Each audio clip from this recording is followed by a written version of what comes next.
Los tres jinetes del apocalipsis. Un relato de Gilbert Keith Chesterton, perteneciente a la novela Las paradojas de Mr. Pond. Narrado por Sara Mendoza. La singular y a veces inquietante sensación que Mr. Pond me producía, pese a su reglada cortesía y elegante decoro, tal vez se vinculaba a algunos recuerdos de mi niñez y a la vaga insinuación verbal de su nombre. Era un funcionario gubernamental, viejo amigo de mi padre, y barrunto que de algún modo mi infantil imaginación había mezclado el apellido de Mr. Pond con el estanque del jardín. A poco que se reflexionara sobre ello, Mr. Pond se asemejaba curiosamente al estanque del jardín.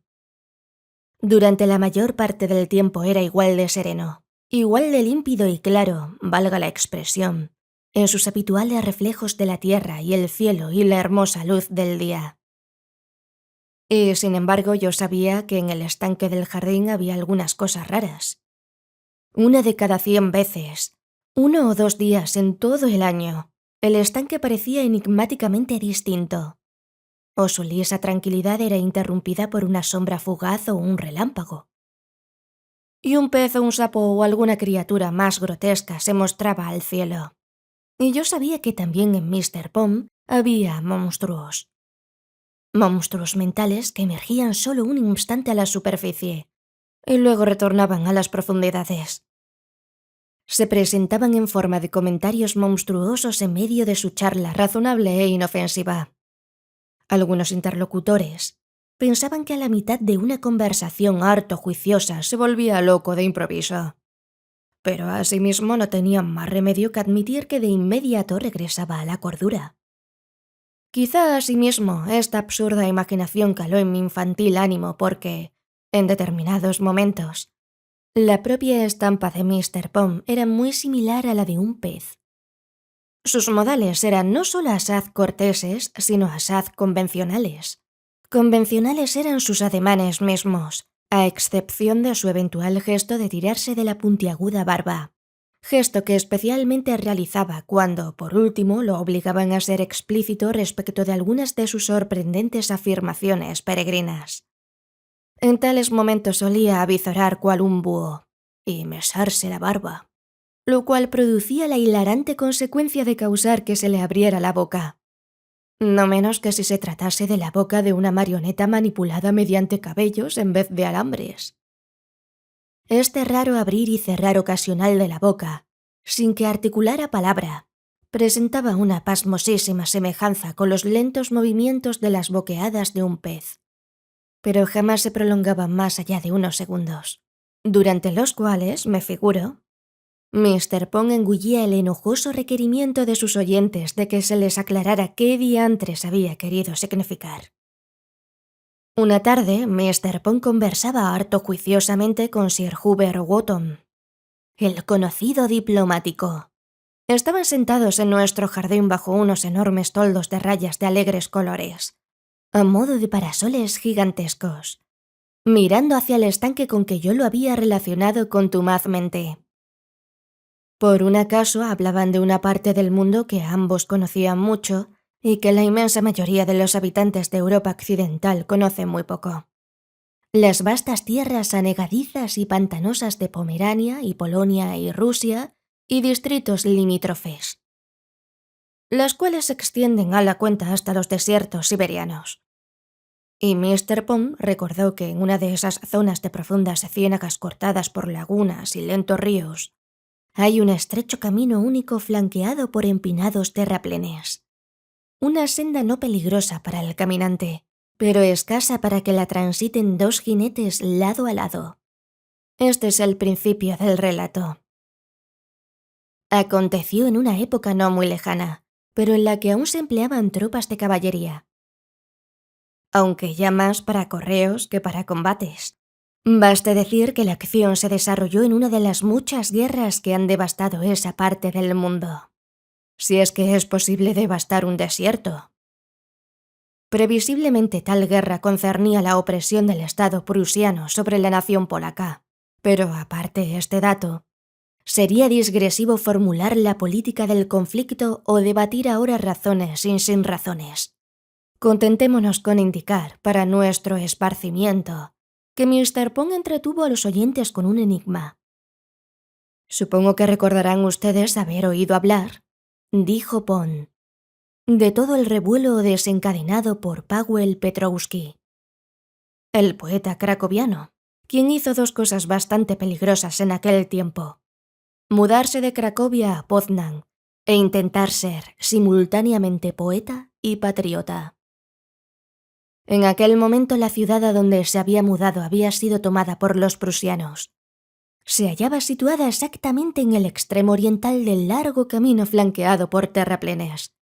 Como es lógico, el alto mando prusiano se había abalanzado a conquistar la cabeza de puente, de ese puente tan solitario sobre ese mar de ciénagas.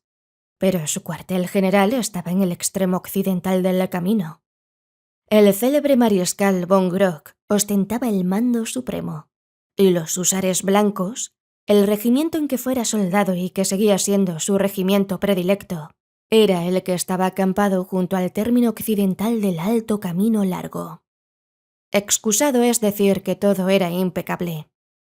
Aún los más ínfimos detalles de los espléndidos uniformes blancos, cruzados por un tahalí del color de la llama, pues esto era anterior a la generalización del empleo de los colores del barro y el lodo para todos los uniformes del mundo. No voy a censurarlos por aquello. A veces pienso que el extinguido tiempo de la heráldica era más hermoso que todo este tiempo nuestro del mimetismo que nos ha traído por la historia natural y el culto a los camaleones y escarabajos. Sea como fuere, este insigne regimiento de caballería prusiana usaba su uniforme peculiar. Si bien, como ya verán ustedes, ese fue otro ingrediente del fiasco. Mas no solo fueron los uniformes, fue la uniformidad. Todo fracasó porque la disciplina era excelente. Los soldados de Grock lo obedecieron demasiado bien. Por eso no logró lo que se propuso. «Sospecho que eso es una paradoja», dijo Wotton exhalando un suspiro. «Resultará muy agudo y todo lo que usted quiera, pero realmente es un desatino, ¿o no? Ya sé que de una manera generalizadora suele afirmarse que en el ejército germano hay una disciplina excesiva, pero es imposible que haya un ejército en que disciplina alguna sea excesiva». «Pues yo no lo afirmo de una manera generalizadora», dijo Pond en son de queja. «Lo afirmo de una manera particularizadora, ciñéndome a este caso particular. Grock fracasó porque sus soldados lo obedecieron. Cierto es que si lo hubiera obedecido uno de sus soldados, las cosas no habrían salido tan mal. Pero como lo obedecieron dos, caramba, en fin, pobre hombre, su plan se hizo trizas». Wotton se rió guturalmente. «Me encanta su novedosa teoría militar. Le parece bien la obediencia de un soldado en todo un regimiento, pero que sean dos los soldados que obedezcan ya es un exceso de la disciplina teutónica». «No ofrezco ninguna teoría militar. Me limito a hablar de un hecho militar», replicó Mr. Pond benignamente. «Es un hecho militar que Grock fracasó porque dos de sus soldados lo obedecieron. Es un hecho militar que habría triunfado si uno de ellos lo hubiera desobedecido. Encárguese usted de las teorías militares». «No soy aficionado a las teorías», dijo Wotton con cierta sequedad, como ofendido por un pequeño insulto. En ese momento apareció cruzando el frondoso césped la imponente y fanfarrona figura del capitán Gahagan, el inverosímil amigo y admirador del mundo Mr. Pond. Llevaba una fogosa malva en el ojal y un sombrero de copa gris sobre la roja cabellera, y aunque era relativamente joven, su andar se caracterizaba por un donoso estilo que parecía salido de una pretérita época de dandies y duelistas. Erguido y recortado contra el sol, su elevada figura de anchas espaldas semejaba la personificación de toda arrogancia. Sentado y de cara al sol, contradecían la anterior impresión sus suavísimos ojos castaños, de suyo tristes y aún poco nerviosos. Mr. Pond, interrumpiendo su monólogo, casi se deshizo en un torrente de disculpas. «Mucho me temo que, como de costumbre, estoy hablando en demasía. El caso es que hablo de ese poeta Petrowski, que estuvo a punto de ser ejecutado en Poznań hace ya tiempo. Las autoridades militares destacadas en la ciudad vacilaban y pensaban dejarlo en libertad si no recibían órdenes punitivas directas del mariscal von Grock, o de esferas aún más altas, pero el mariscal von Grock estaba muy determinado a que el poeta muriera, y esa misma tarde envió la sentencia de ejecución. Después fue enviado un indulto, pero como ocurrió que el portador del indulto murió antes de llegar a su destino, el prisionero fue puesto en libertad. «¿Pero cómo ocurrió que...?» repitió maquinalmente Wotton. «El portador del indulto», añadió Gahagan con algo de mordacidad. «Murió antes de llegar a su destino», musitó Wotton. «Pues entonces, desde luego, el prisionero fue puesto en libertad», concluyó Gahagan con voz estentórea y jocosa. «Está más claro que el agua. Y ahora cuéntanos otro de tus cuentos, abuelete». «Es un suceso estrictamente cierto», protestó Mr. Pom, «y aconteció exactamente como les he dicho. No se trata de ninguna paradoja ni nada por el estilo. Claro que si se ignoran los pormenores, todo esto puede parecer complicado». «Sí», convino Gahagan. «Creo que necesitaré muchos detalles para comprender que esa historia es simple». «Ande y nárrenosla de una vez», dijo Wotton terminante. Paweł Petrowski era uno de esos hombres nada prácticos que son de extraordinaria importancia en la política práctica. Su importancia radicaba en que era poeta nacional pero cantor internacional. Vale decir, acertaba en tener una voz bella y poderosa con la cual entonaba sus patrióticos cantos en todos los auditorios de medio mundo. En su propio país, naturalmente, era una tea y un clarín de esperanzas sublevacionistas. Máxime entonces, durante una crisis internacional de esas en que el lugar de los prácticos políticos es ocupado por hombres mucho más o mucho menos prácticos. Pero el auténtico idealista y el auténtico realista tienen en común, cuando menos, el amor por la acción. Y el político práctico vive de formular objeciones prácticas contra cualquier acción. La obra del idealista podrá ser impracticable e inescrupulosa la del hombre de acción, pero en ninguno de los dos casos puede un hombre haber adquirido su reputación por no hacer nada. Tiene gracia que cada una de las dos tipologías extremas estuviera en cada uno de los extremos de aquel camino largo entre los pantanos. A un extremo, el poeta polaco, prisionero en la ciudad. Al otro, el militar prusiano, presidiendo el campamento. Pues es que el mariscal von Grock era todo un prusiano. No solo cabalmente práctico, sino además cabalmente prosaico. Jamás había leído un poema, pero no era un lerdo. Poseía ese sentido de la realidad característico de los militares. Y tal sentido lo privaba de incurrir en el error asnal de los políticos prácticos. No se mofaba de la fantasía, se limitaba a aborrecerla. No ignoraba que un poeta o un profeta podía ser tan peligroso como una milicia entera, y había decidido la muerte del poeta. Era su único reconocimiento a la poesía, pero era sincero. En ese momento estaba sentado a una mesa, en su tienda de campaña. Junto a él descansaba el casco con punta de acero que siempre se ponía en público, y su maciza cabeza parecía de todo punto calva, aunque solo era que estaba esmeradamente rapada. También la cara entera estaba afeitada, con que nada la recubría, salvo unos lentes de alta graduación, que bastaban a infundir un aire enigmático a la faz pesada y caída. Se volvió hacia un teniente que, a su vera, estaba en posición de firmes, un germano de los de cabello pálido y rostro tirando a romo, cuyos redondos ojos azules carecían de cualquier vivacidad. «Teniente von Hosheimer», lo interpeló.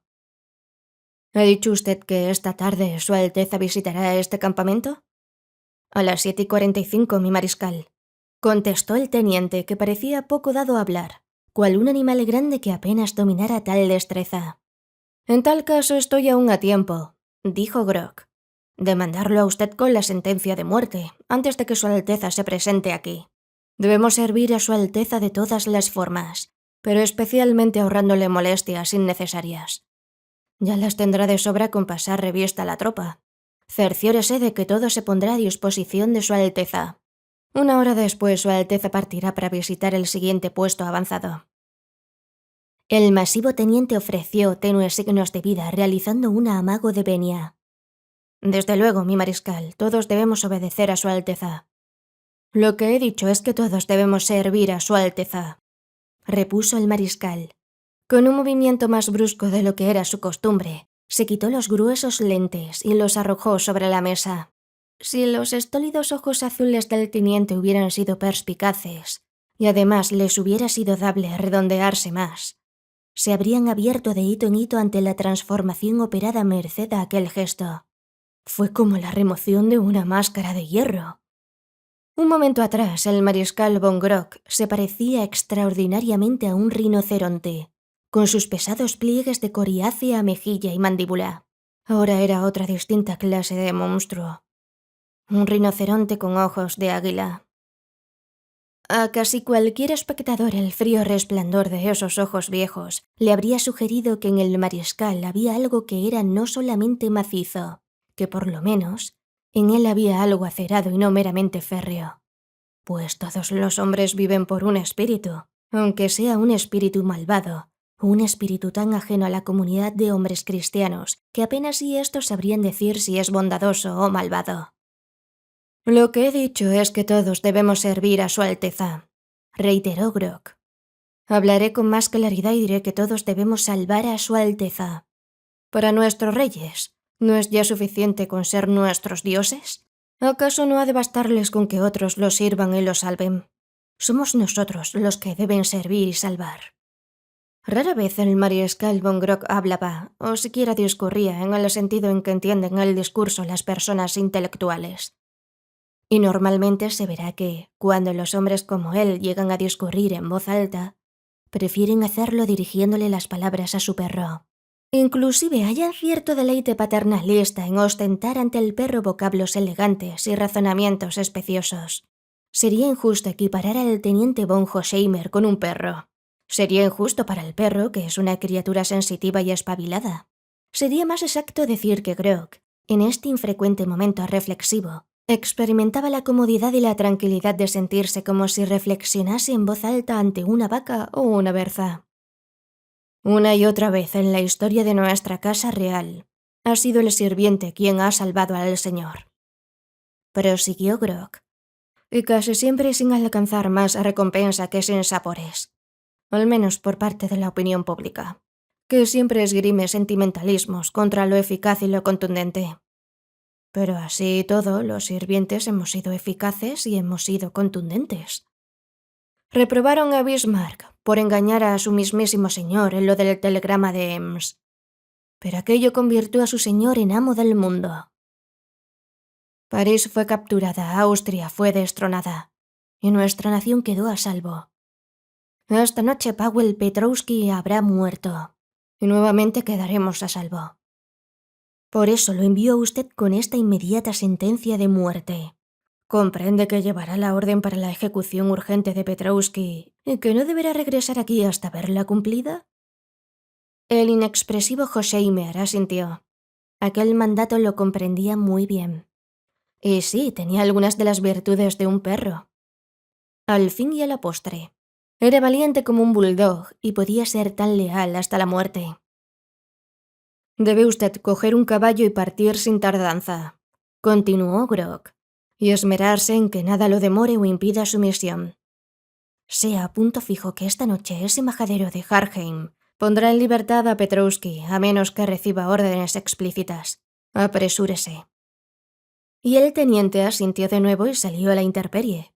Y, tras montarse en uno de los soberbios corceles blancos que eran parte del esplendor de aquel regimiento esplendoroso, echó a galopar por el estrecho camino en lo alto de los terraplenes, casi como en el filo de una muralla.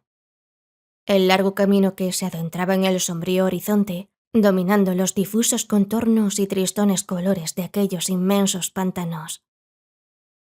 Casi en cuanto hubo retumbado el último eco del caballo en el camino, von Grock se incorporó y se puso el casco y los lentes, y salió fuera de la tienda de campaña, pero por otra razón diferente. Sus subordinados principales, con uniforme de gala, lo solicitaban ya, y desde las profundas filas se oía las salutaciones de rigor y las voces de mando. Había llegado Su Alteza el Príncipe. Su Alteza el Príncipe era, al menos en lo externo, algo así como un contraste con los hombres que ahora lo rodeaban, y aun en otras cosas era algo así como una excepción en su propio mundo. También él llevaba el casco con punta de acero, pero de otro regimiento, negro con destellos de acero azul.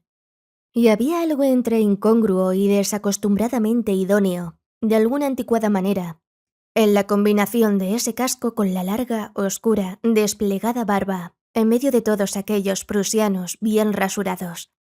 Como para hacer juego con la larga, oscura, desplegada barba, llevaba un largo, oscuro, desplegado manto, azul con una restellante estrella de la más elevada orden real, y bajo el manto azul vestía uniforme negro. Aunque germano donde lo hubiera, era de una muy diferente tipología de germano, y algo en su rostro orgulloso pero soñador corroboraba la leyenda de que la única verdadera pasión de su vida era la música. A decir verdad, el austero Grok creyó poder vincular con esa remota excentricidad el, para él, asaz fastidioso y exasperante hecho de que el príncipe no cumpliera inmediatamente el debido protocolo de pasar revista a la tropa, formada ya en todo el laberíntico orden prescrito por la etiqueta marcial de su nación, sino que impacientemente procediera a abordar la cuestión que Grok deseaba eludir, la cuestión de ese polaco intolerable, su popularidad y su amenaza, pues el príncipe había oído entonar algunos cantos de ese sujeto en auditorios de toda Europa. «Es una locura pensar en ejecutar a un hombre tal», dijo el príncipe, adusto bajo su casco negro. «No es un polaco cualquiera, es una institución en toda Europa. Sería llorado y mitificado por nuestros aliados, por nuestros simpatizantes, por nuestros mismísimos compatriotas. ¿Aspira usted a ser como las mujeres dementes que asesinaron a Orfeo?» «Alteza», dijo el mariscal. «Sería llorado, pero estaría muerto. Sería mitificado, pero estaría muerto. De todas las acciones que planea realizar, no podría realizar ni una sola. Todas las acciones que actualmente realiza, cesaría de realizarlas para siempre. La muerte es un hecho irrefutable, y a mí me gustan los hechos». «¿No sabe usted nada de lo que es el mundo?», demandó el príncipe. «Nada me preocupa el mundo», contestó Grok, «más allá de los lindes de la frontera». «Dios mío», exclamó Su Alteza. «Usted habría hecho ahorcar a Goethe por una indisciplina ante Weimar». «Por la seguridad de su casa real», anunció Grok. «Yo jamás vacilaría un instante». Hubo un breve silencio, y abrupta e imperiosamente el príncipe dijo: «¿Qué quiere decir eso?» «Quiere decir que no he vacilado un instante», respondió con firmeza el mariscal. «Ya he despechado órdenes para la ejecución de Petrovsky». El príncipe se irguió cual una gran águila oscura, y el ondear de su manto fue como un batir de enérgicas alas, y todos los circunstantes percibieron que una ira indescriptible lo había trocado en hombre expeditivo. Ni tan siquiera miró a von Grok, soslayándolo. Habló con recia voz al subjefe militar, general von Boglem, hombre fornido y de cabeza cuadrada, quien había permanecido en un discreto segundo término, inmóvil como una piedra. «General, ¿quién de su división tiene el mejor caballo? ¿Quién es el mejor jinete?» «Arnold von Schatt tiene un caballo que vencería a cualquiera de los de carreras», respondió con prontitud el general. «Y lo cabalga con tanta destreza como un equitador de hipódromo. Pertenece a los húsares blancos». «Excelente», dijo el príncipe con pareja resolución imprevista en la voz. «Que salga enseguida en persecución del soldado que porta esas absurdas órdenes, y que lo detenga. Yo le redactaré una autorización que, creo, ni este ínclito mariscal discutirá. Traigan recado de escribir». Se sentó replegando el manto, y le trajeron papel y tinta, y escribió tajantemente y rubricó la orden que anularía todas las órdenes anteriores y garantizaría el indulto y la libertad del polaco Petrovsky. Luego, en medio de un silencio de muerte, que el viejo Grok arrostró sin pestañear, cual ídolo pétreo de los tiempos prehistóricos, Majestuosamente el príncipe salió del recinto con su capa y su sable. Estaba tan hondamente disgustado que nadie osó recordarle la formalidad de pasar revista a la tropa. Mas Arnold von Schat, joven ágil de ensortijados cabellos y aire algo aniñado, pero con más de una medalla en su inmaculado uniforme de los húsares, entrechocó los talones y cogió el escrito del príncipe. A continuación, sin pérdida de tiempo, subió a su caballo y se internó presuroso en el estrecho camino largo, cual una flecha de plata o una estrella fugaz. Con despaciosa serenidad el viejo mariscal volvió a su tienda de campaña. Con despaciosa serenidad se quitó el casco y los lentes, y tornó a dejarlos sobre la mesa. Luego llamó a uno de sus auxiliares de guardia, y le ordenó traerle urgentemente al sargento Schwarz, de los húsares blancos.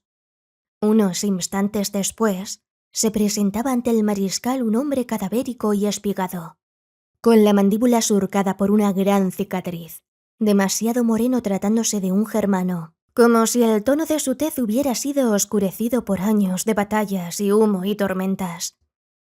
Hizo la venia y se cuadró, en tanto calmadamente el mariscal alzaba la mirada hacia él.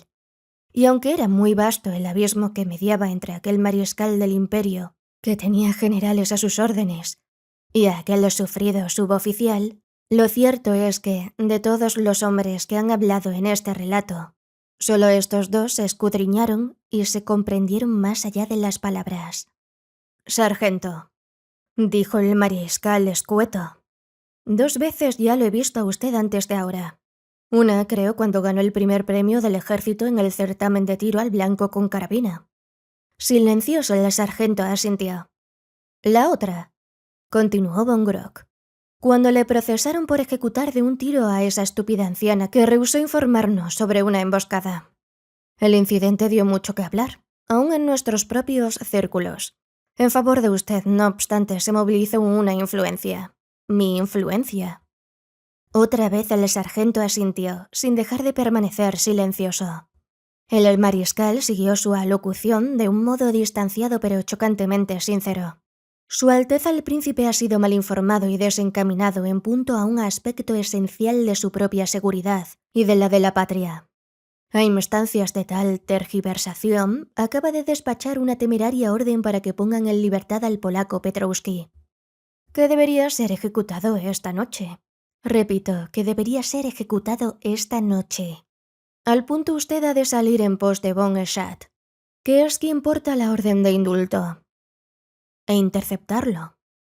Muy difícil me será darle alcance, mi mariscal, dijo el sargento Schwarz. Monta el caballo más veloz del regimiento y es un consumado jinete. No he dicho que le dé alcance, he ordenado que lo intercepte, declaró Grock. Luego habló más despacio. De diversas maneras cabe interceptar a un hombre, mediante gritos o disparos. Se hizo aún más minuciosamente lenta su voz, pero sin una pausa. La descarga de una carabina puede emplearse para dar el alto. Y entonces el tétrico sargento asintió por tercera vez, pero continuó sin despegar los siniestros labios. «El mundo cambia», dijo Grock, «no por lo que se comenta o por lo que se reprueba o ensalza, sino por lo que se hace. Ya nada es igual tras un acto. En este momento el acto necesario es la eliminación de un hombre». Inopinadamente clavó en el sargento sus brillantes ojos acerados y agregó: «Hago alusión, claro está, a Petrowski». Y el sargento Schwarz sonrió aún más siniestramente, y también él, luego de alzar la lona de la entrada de la tienda de campaña, salió a la intemperie y montó a caballo y partió. El último de los 3 jinetes era aún menos propenso a ejercitar ociosamente la fantasía que el primero, pero como, siquiera de un modo imperfecto, no dejaba de ser humano, inevitablemente hubo de notar esa noche y en esa misión el lóbrego influjo de paisaje tan inhumano. Cabalgando por la cima de aquel terraplén abrupto, alrededor se extendía infinitamente algo 1000 veces más inhumano que el mar. Pues ahí nadie podía nadar, ni navegar, ni hacer nada humano. Solo se podía hundirse en el lodo, y sin apenas opción de oponer resistencia. Indefinidamente el sargento acusó la presencia de un fango primigenio que no era sólido ni líquido, ni pasible de adoptar una forma, y acusó su presencia en el fondo de toda forma. Era ateo, como tantos militares de sagaces hombres obtusos de la Germania septentrional, pero no era de esos paganos joviales capaces de ver en el progreso material una apoteosis de la naturaleza. Para él el mundo no era un campo en que cosas verdes o vivientes nacían y evolucionaban y fructificaban. Era un mero abismo donde al final todas las cosas vivientes se hundirían eternamente como en un pozo insondable. Y semejante convicción le procuraba aplomo para todos los extraños deberes que le encomendaban en un mundo tan detestable. Las pintas verdigrises de la achaparrada vegetación, vistas desde arriba como un mapa, más parecían el gráfico de una enfermedad que de una prosperidad. Y las estancadas lagunas habrían podido ser de veneno en vez de agua. Evocó algún escándalo humanitario contra los envenenadores de lagunas. Pero las reflexiones del sargento, como casi todas las de los hombres no dados a reflexionar, tenían su raíz en alguna inconsciente opresión sobre sus nervios y su inteligencia práctica. Lo que sucedía es que el recto camino resultaba no solo desolado, sino además inconcebiblemente largo. Imposible creer que había cabalgado tanto sin avistar ni remotamente al hombre en cuya persecución había salido. Desde luego el caballo de Von Esat había de ser velocísimo para haber recorrido tanto, pues a fin de cuentas, solo había salido un ratito antes que él. Svarth no esperaba darle alcance, como ya había declarado él mismo, pero un ajustado sentido de la distancia le había indicado que en breve lo avistaría. Y algún rato después, cuando comenzaba a desesperar y el yermo paisaje se teñía de fracaso, lo avistó por fin. A lo lejos, en briosa carrera, surgió un punto blanco, que muy despacio fue agrandándose y volviéndose una figura blanca. Se agrandó de esta traza porque Svarth se las industrió para espolear briosamente a su propio caballo, y cobró un tamaño aceptable la raya anaranjada que cruzaba el uniforme blanco característico del regimiento de los húsares. El ganador del premio de tiro del ejército había acertado blancos más distantes que aquel. Apuntó la carabina, y un violento disparo espantó, en muchas leguas en derredor, a las aves silvestres de las silentes ciénagas. Pero el sargento Svarth no reparó en ellas. Su atención la absorbió ver, aun desde esa lejanía, que al instante la iniesta figura blanca se arrugó como si el fugitivo se deformara. Pendió sobre la montura como un jorobado. Y Svarth, con su exacta visión y con su larga experiencia, se sintió seguro de que su víctima había sido alcanzada en el cuerpo, y casi seguro de que lo había sido en el corazón. Después, merced a un segundo balazo, derribó al caballo. Y en un blanco relámpago todo el conjunto ecuestre tembló y resbaló y cayó y desapareció hacia el oscuro pantano. El duro sargento estaba cierto de haber rematado su misión. Generalmente los hombres duros como él se aplican mucho en sus actos. Por lo mismo sus actos suelen ser tan errados. Había profanado esa camaradería que es el alma de los ejércitos. Había matado a un gallardo oficial que cumplía el deber. Había engañado y desacatado a su soberano y perpetrado un ruin asesinato sin la disculpa de una involucración personal. Mas había obedecido la orden de un superior marcial y había contribuido a la muerte de un polaco. Ahora estas dos últimas circunstancias embargaron su alma, y ensimismadamente emprendió el regreso para informar al mariscal von Grock. No dudaba de la perfección de la obra concluida. A buen seguro el hombre que portaba el indulto estaba muerto, y aun si de milagro estuviera solo agonizante, era impensable que reanimara su muerto o agonizante caballo y llegara a su destino a tiempo de suspender la ejecución. No, en vista de la coyuntura, lo más útil y ducho era volver a la sombra de su mentor, el urdidor de la desesperada añagaza. Con todas sus energías se acogía a la energía del augusto mariscal. Y verdad es que el augusto mariscal tuvo esta grandeza, que después de la monstruosidad que había cometido, o hecho cometer, se abstuvo de cualquier miedo a afrontar los hechos en el lugar del crimen, o a la incriminadora contingencia de seguir en relación con su sicario. En efecto, cosa de una hora después, él y el sargento trotaban por el camino largo, hasta determinado punto en que el mariscal desmontó, aunque intimándole al subordinado que prosiguiera la marcha. Dio instrucciones al sargento para que fuera hasta la meta originaria de los mensajeros y comprobara si en aquella ciudad todo estaba en calma tras la ejecución o si persistía algún riesgo de agitación popular. ¿Fue aquí, pues, mi mariscal?, inquirió el sargento con voz queda. Me pareció que fue más adelante, pero es cierto que este infernal camino semejaba alargarse como una pesadilla. Fue aquí, respondió Grog, y con morosidad descabalgó de su montura y a renglón seguido se aproximó al borde del petril y miró hacia abajo. Sobre los pantanos había salido la luna y se había elevado magnificando su resplandor e iluminando las aguas oscuras y la escoria verdosa.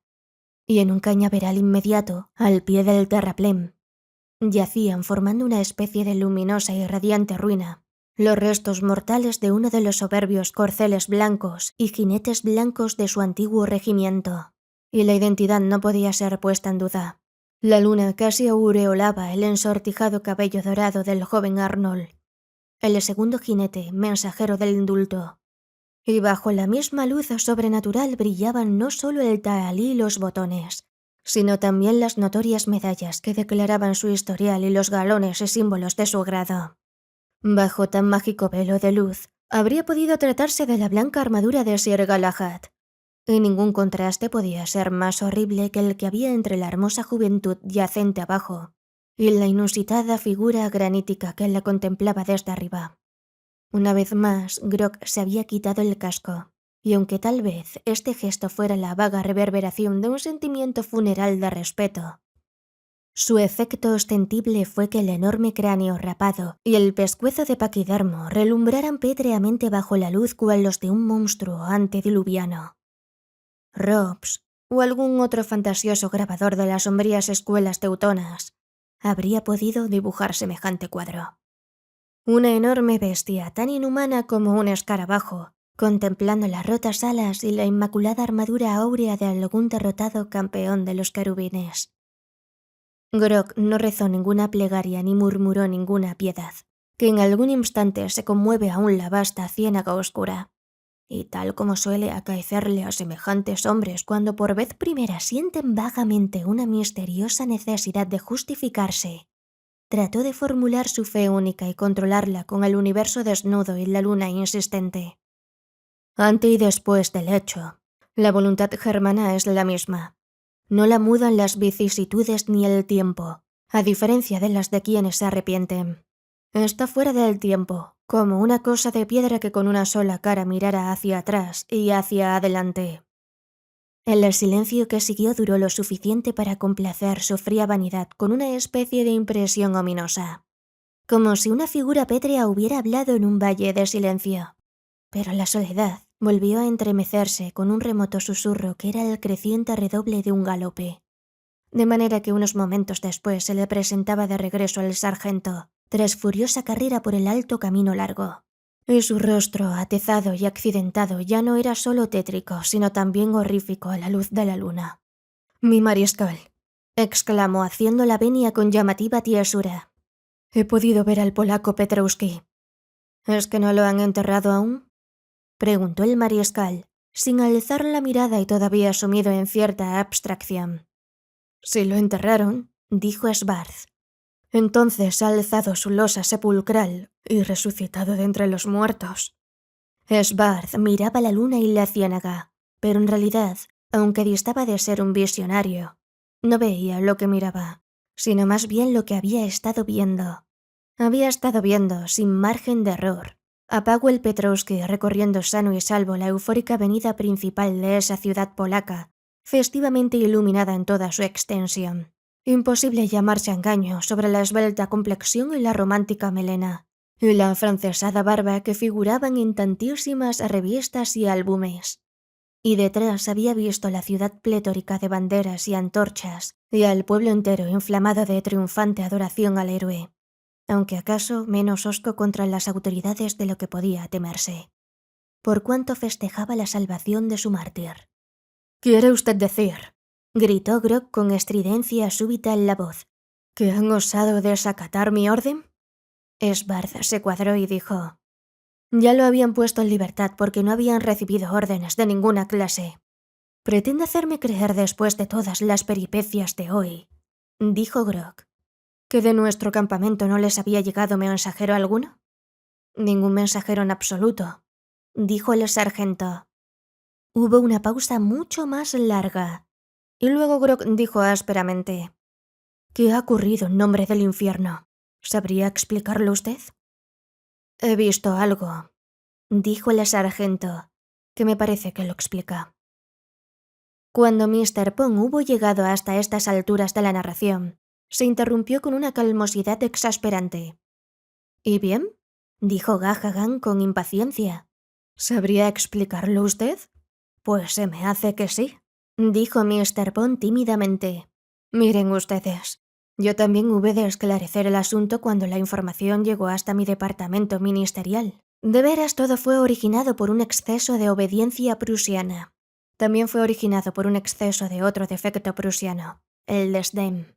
Y es que entre todas las pasiones que ciegan y descarrían y pierden al hombre, la peor es la más fría, el desdén».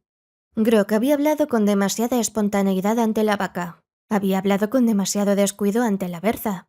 Desdeñaba los simplones, aun los pertenecientes a su plana mayor, con que se había espontaneado ante von Hosheimer, el primer mensajero, sin otorgarle mayor importancia que a un mueble. Tan solo porque parecía un simplón. Pero el teniente no era tan simplón como parecía. El teniente entendió, en igual medida que luego lo entendió ese cínico sargento que llevaba toda la vida realizando trabajos sucios, lo que el augusto mariscal quería significar. También Hosheimer comprendió la personal ética del mariscal, según la cual un hecho era irrefutable aunque fuese indefendible. Conoció que lo que su superior deseaba esencialmente era la muerte de Petrovsky, que la deseaba a todo trance, al precio de cualquier engaño a príncipes o asesinato de soldados.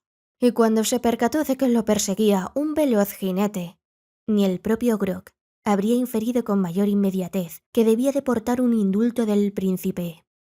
Von Eschat, muy joven pero muy valeroso oficial, cabal personificación de toda esa noble tradición germana que este relato ha negligido en exceso, merecía la lección que lo había convertido en heraldo de la más noble política. Cabalgó con la celeridad de esa generosa equitación que ha legado a Europa el sustantivo mismo de caballerosidad, y le ordenó al otro, con el tono de trompeta de un heraldo, que se detuviera y diera media vuelta. Y von Hosheimer obedeció, tiró de las riendas del caballo, se detuvo, se dio media vuelta en su silla. Pero su mano apuntó con la carabina como si fuese una pistola, y le metió una bala al mozalbete entre ceja y ceja. Luego tornó a aguijar el caballo, portando la sentencia de muerte del polaco. Detrás de él, el segundo jinete y su cabalgadura se habían desplomado por el terraplén, quedando expedito el camino. Por tan expedito y despejado camino pasó raudo a su vez el tercer jinete, extrañándose de la inacabable longitud de su recorrido, hasta que por fin avistó el inequívoco uniforme de un husar que avanzaba como una exhalación en la lejanía. Y entonces le disparó. Solo que no mató al segundo jinete, sino al primero. Por eso no llegó ningún mensajero aquella noche a la ciudad polaca. Por lo mismo el prisionero salvó la vida y fue puesto en libertad. ¿Les parece que andaba yo tan desnortado al aseverar que a von Grog 2 soldados lo obedecieron lealmente y más le habría valido que lo desobedeciera alguno? Fin.